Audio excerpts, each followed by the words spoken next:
आजचा व्लॉग खूप खास आहे। आज आम्ही फार लांब नाही पण मनाला शांतता देणाऱ्या एका सुंदर ठिकाणी श्री जगन्नाथ मंदिरात दर्शनासाठी निघालो आहोत। कधी कधी रोजच्या धावपळीत आपण स्वतःसाठी वेळच काढत नाही। काम, जबाबदाऱ्या आणि सततची घाई या सगळ्यात मनालाही थोडा निवांतपणा हवा असतो। म्हणून आज ठरवलं, चला मंदिरात जाऊन दर्शन घेऊया। सकाळचं वातावरणच काही वेगळं असतं।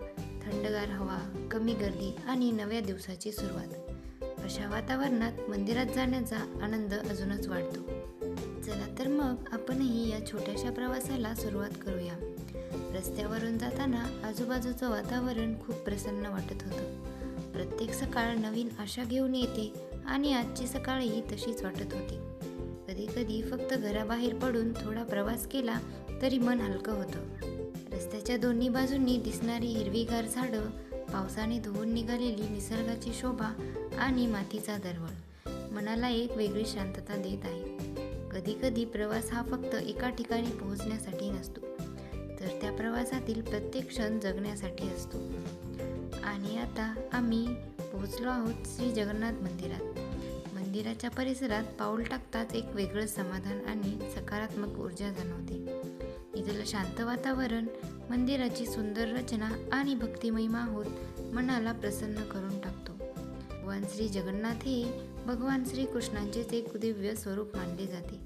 त्यांच्यासोबत बलभद्र आणि सुभद्रा यांचीही पूजा केली जाते। श्रद्धा, भक्ती आणि समर्पण यांचं हे मंदिर अनेक भाविकांसाठी आस्थेचं स्थान आहे। मंदिरात येताना एक गोष्ट नक्की जाणवते, आपण कितीही व्यस्त असलो, आयुष्यात कितीही धावपळ असली तरी देवासमोर काही क्षण शांत बसलो की मन हलकं होतं। इथे येऊन मनाला एक वेगळीच ताकद आणि सकारात्मक ऊर्जा मिळते।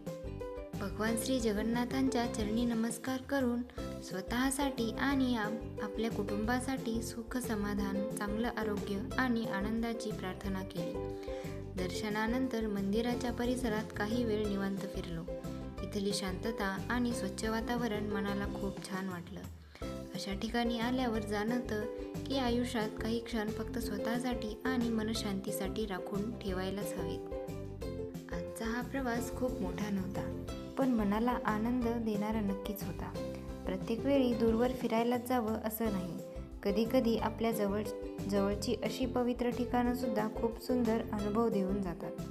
तुम्हाला ही संधी मिळाली तर एकदा नक्की या मंदिराला भेट द्या आणि इथल्या शांत वातावरणाचा अनुभव घ्या। आजचा ब्लॉग इथे संपवते।